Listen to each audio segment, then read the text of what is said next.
ఈ రోజే సబ్స్క్రైబ్ చేయండి మీ ఫేవరెట్ షోస్ చూడండి. సౌర్యకి ఈ విషయం ఇంకా తెలీదు. ఇది ఇంతటితో వదిలే. అయితే ఓడిపోయిందని ఒప్పుకోమను.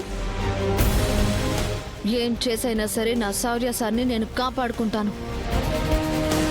లేదు రామా, ఇప్పుడు ఇలాంటి ఛాలెంజెస్ మనకి కరెక్ట్ కాదు. ఆద్య, నా ప్రేమ మీద నాకు నమ్మకం ఉంది. శౌర్య సార్ నన్ను వదిలే ఎక్కడికి పోరు. ఆ నమ్మకం నిజం చేయడానికైనా నేను ఈ ఛాలెంజ్ తీసుకోవాల్సిందే. దీన్ని ఓడించాల్సిందే. చూసుకుందాం.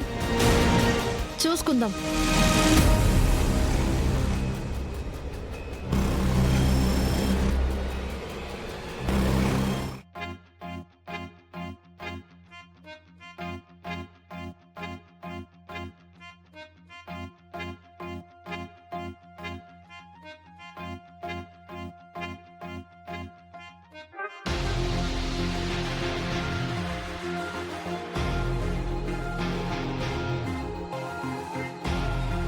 అప్పో, చాలా టైం ఉంది ఇంటికి వెళ్ళడానికి.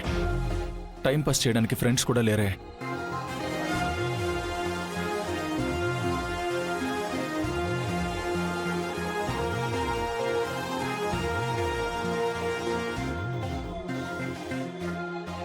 సార్, ఏం చేసుకోను? మధ్యాహ్నం బాక్స్ తిన్నాక చేతుడుచుకోవడానికి పనికొస్తుంది బ్రదర్, తీసుకోండి. నేను ఇక్కడ తింటానని నీకు చెప్పానా? బ్రదర్, ఆఫీస్కి వెళ్ళేవాళ్ళలాగా టక్కు వేసుకుని టై కట్టుకుని ఇక్కడికి వచ్చిన వాళ్ళు ఎవ్వరికి జాబు లేదని మాకు అర్థమైపోద్ది. వీడేంటి ఇంత ఈజీగా గుర్తుపట్టేశాడు? కొంప తీసి మా పక్క ఊరు వాడు కాదు కదా? ఎలా గుర్తుపట్టావని నువ్వు అడక్కపోయినా చెప్పడం నా డ్యూటీ బ్రదర్.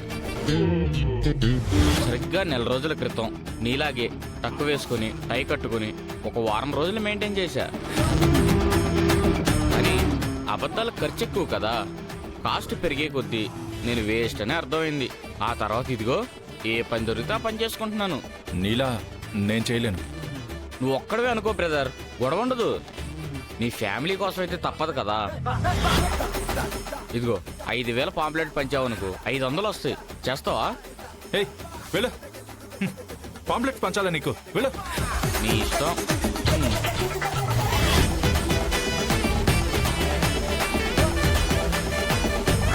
సార్ అది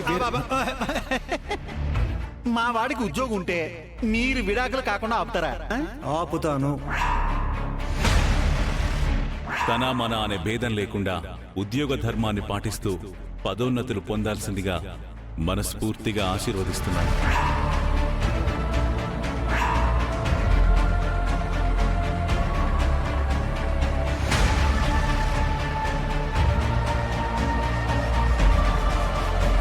ఆల్ ది బెస్ట్. నిజమే, ఏ పని చేయకుండా ఇలా ఎన్నాళ్ళని పార్కులో కూర్చుంటాను? కష్టపడి సంపాదిస్తేనే నా ఆద్య మనసు కరుగుతుంది కదా. రేసీనుగా ఇలా ఉండకూడదురా. ఏదో ఒక పని చేయాలి. ఏ పని చేసినా మనం డబ్బులు సంపాదించాలి, ఆద్యని గ్రిప్లోకి తెచ్చుకోవాలి. బ్రో బ్రో ఏ bro bro bro bro bro brother, pamphlets పంచుతాను కానీ నాకు డబ్బులు కావాలి. చిరాకుతో నా మీద అరిచిన 5 నిమిషాల్లోనే చిరునవ్వుతో వచ్చావంటే నువ్వు చాలా గొప్పడు అయిపోతావు బ్రదర్. దా, నేను ఎక్స్ప్లెయిన్ చేస్తాను. దా.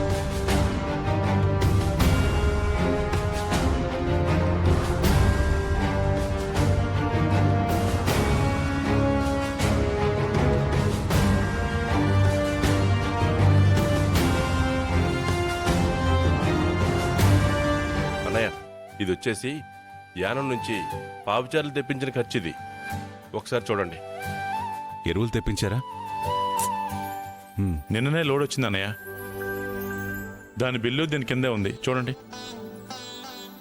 శివయ్య, ఆవు పేడని పోగు చేసే ప్రయత్నం చేయండి. ఏ రైతు నుంచి తీసుకున్నా మళ్ళీ లెక్క ఆ రోజే ఇచ్చేలా చూడండి. ఈ లెక్క కూడా ఒకసారి చూడండి అన్నయ్య గారు.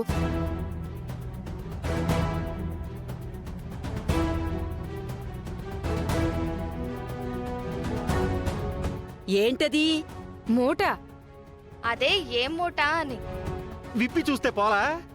నేను ఎందుకున్నాను ఇక్కడ? ఇలాంటి మూటలని విప్పడానికే కదా.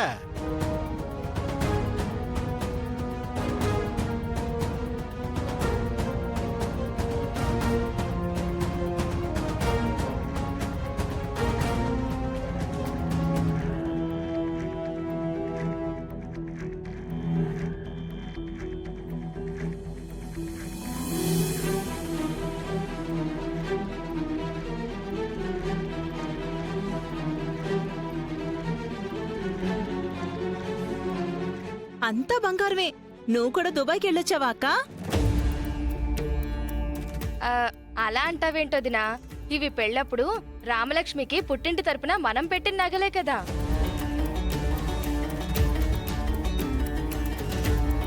అవును.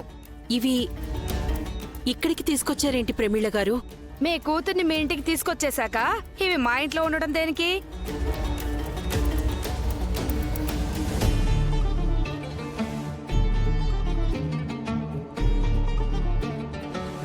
కాలు నయమైపోతే మీ ఇంటికి వచ్చేస్తుంది కదా, ఈ లోపలే తీసుకురాకపోతే ఏంటంట? ముందు కూర్చోమ్మ, మాట్లాడుకుందాం. వద్దులే అన్నయ్య గారు, మనం ఇంకా చుట్టాలమే అయితే కూర్చున్నా టీ తాగినా టిఫిన్ తిన్నా అర్థం ఉంటుంది. కాదా ఏంటి? ఏకంగా వియ్యపురాలవే కదమ్మా.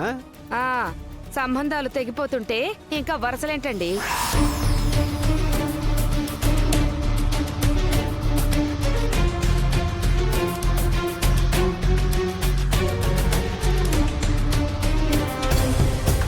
రామా, ఎందుకు ఇలాంటి నిర్ణయం తీసుకున్నావు?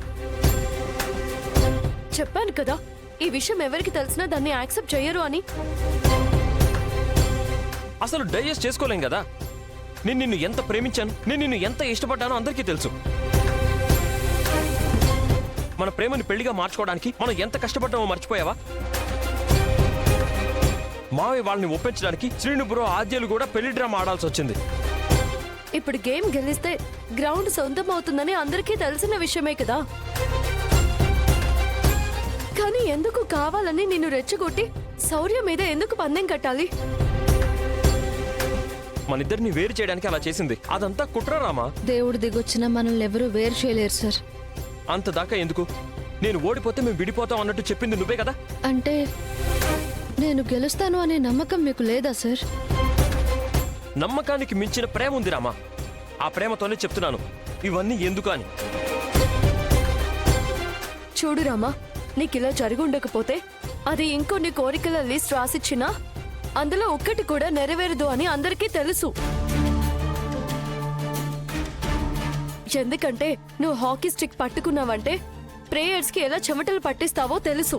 అది తెలుసు కాబట్టి అది యాక్సిడెంట్ చేసింది సార్. ఆ విషయం మీకు చెప్తే దాన్ని కుక్కను కొట్టినట్టు కొడతారు.